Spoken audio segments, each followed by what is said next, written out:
జై శ్రీరామ్. శ్రీమాత్రే నమః. శ్రీ గురుభ్యో నమః.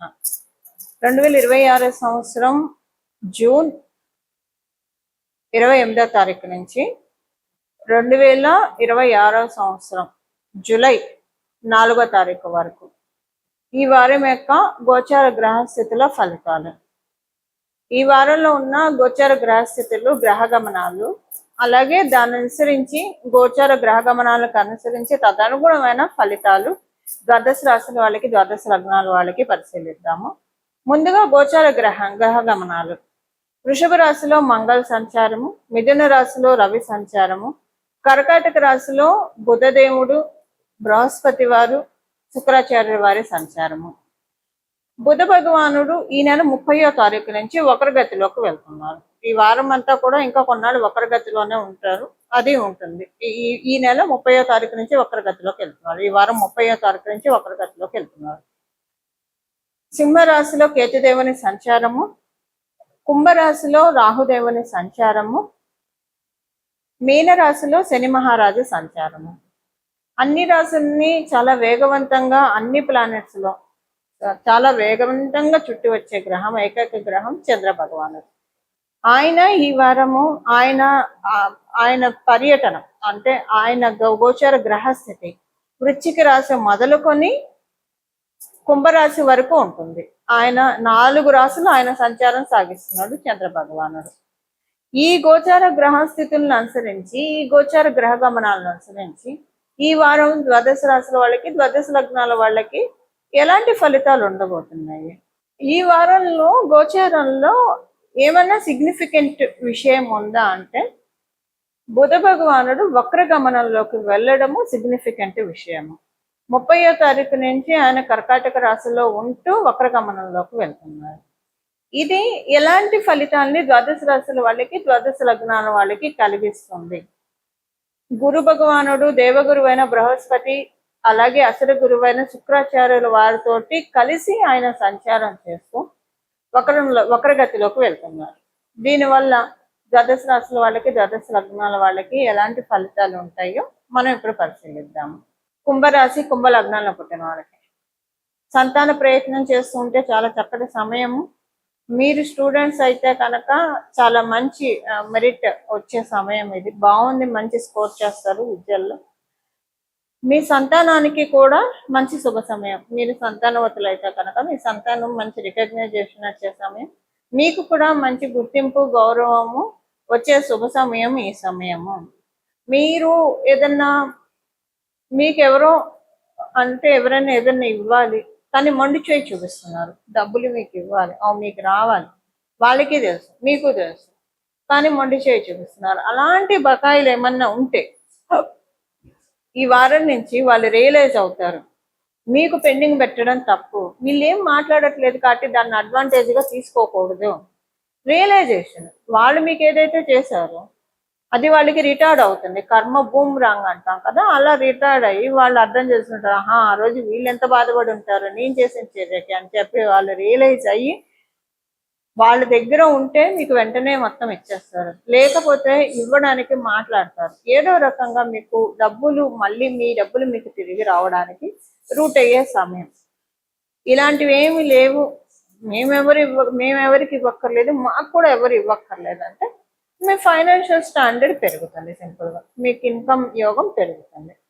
సో ఒకవేళ ఇలా ఇవ్వాల్సిన వాళ్ళైనా వాళ్ళు మాట్లాడకపోతే, ఓకే మీకు వండి చేయి చూపించారు, ఇవ్వట్లేదు, అన్యాయంగా అక్రమంగానే వాళ్ళు ఉన్నారు ఉంటే, ఇప్పటికీ వాళ్ళు రియలైజ్ అవ్వకపోతే అది ఇంకా మీకు బ్లెస్సింగ్.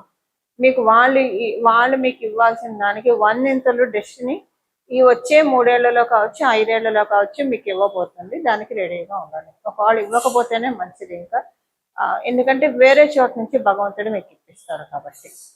ఇవి ఈ వారం యొక్క గోచార గ్రహస్థితుల ఫలితాలు మీ కుంభరాశి, కుంభ లగ్నాల్లో పుట్టిన వాళ్ళకి. ఈ వారం చేసుకోవాల్సిన పరిహారము.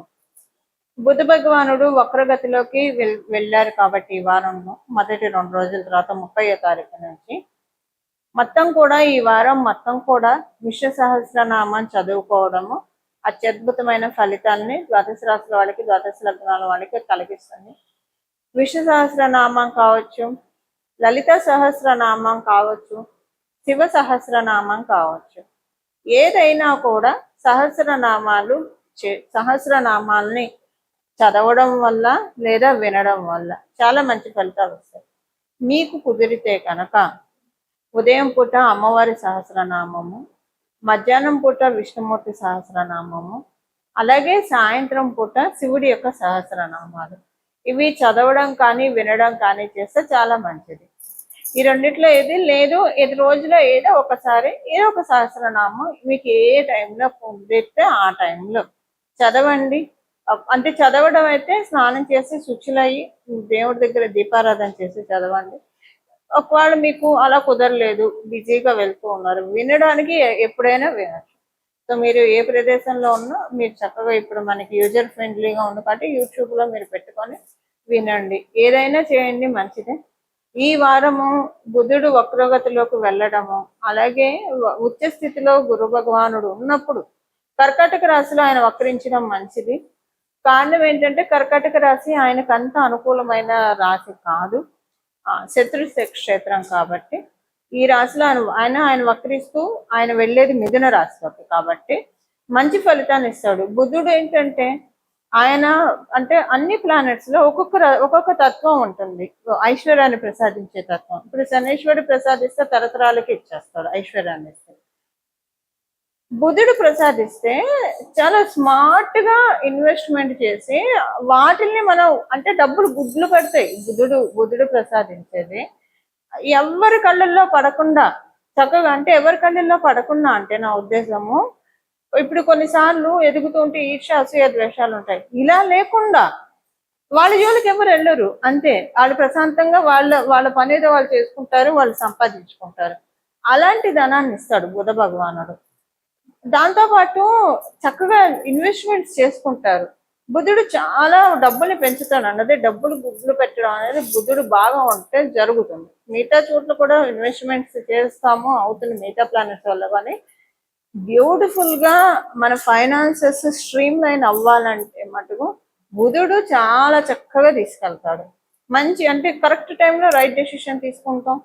ఒక్కొక్కసారి కొంతమందికి ఉంటుంది, కొన్ని చోట్ల ప్రాపర్టీస్ కొంటారు, వాళ్ళు కొన్న తర్వాత నుంచి అప్పటిదాకా మెట్ట భూమిగా ఉన్నది సడన్ గా బంజరు భూమిగా మారిపోతుంది. అది గురుబలం ఉండడం వల్ల జరుగుతుంది. బుధబలం ఉండడం కూడా మెయిన్ ఇంపార్టెన్స్. బుధబలం ఉంటే ఇన్వెస్ట్మెంట్ చాలా బాగా అవుతుంది. అలా డబ్బులు పెంచుకోవడానికి ఇది సరైన సమయం కాబట్టి ఈ సమయంలో ఏదైనా సహస్రనామాలు చదివితే కనుక చాలా చక్కటి ఫలితాలు వస్తాయి. విన్నా కూడా ఇవి ఈ వారం యొక్క గోచర గ్రహస్థితుల ఫలితాలు మరియు తదనుగుణంగా చేసుకోవాల్సిన పరిహారం కూడా. ఇలా మనందరం కూడా భగవంతుడి ఆశీస్సులు పొందాలని చెప్పి, మన జీవితాలు సుఖ సౌఖ్యాలతో నిండాలని చెప్పి మనస్ఫూర్తిగా మనందరి తరఫున భగవంతుని శరణు వేడుకుంటూ మంగళం. నమో భగవతే వాసుదేవాయ.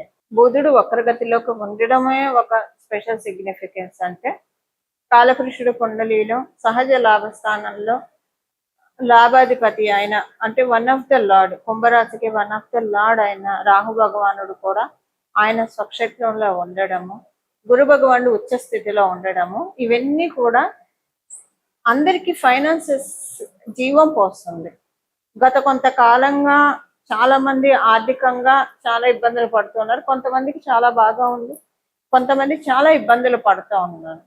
అలా ఇబ్బందులు పడుతున్న కోవలో కనుక మీరు ఉంటే, ఆ ఇబ్బందులు లేకపోయినా కూడా ఇంకా పెంచుకోవడానికి, ఇబ్బందులు పడుతున్న వాళ్ళకి దాని నుంచి బయటపడడానికి, ఆ ఇబ్బందుల నుంచి బయటపడడానికి ఇది చాలా బెస్ట్ పీరియడ్. మీకు కుదిరితే విష్ణు సహస్రనామాలే వినండి. అందులో విష్ణు సహస్రనామాల్లో లాస్ట్లో మనకి చెప్పినట్టు శివుడు పార్వతి యొక్క సంవాదం ప్రకారము శ్రీరామ రామ రామ అనుకుంటే విష్ణు సహస్రనామం చదివిన ఫలితం వస్తుంది. కాబట్టి రోజంతా కూడా మనసులో శ్రీరామ రామ రామ శ్రీరామ రామ రామ శ్రీరామ రామ రామ అని అనుకోవడము అత్యద్భుతమైన ఫలితాన్ని కలగజేస్తుంది. కర్కాటక రాశి చరిత్రను కూడా సూచిస్తుంది.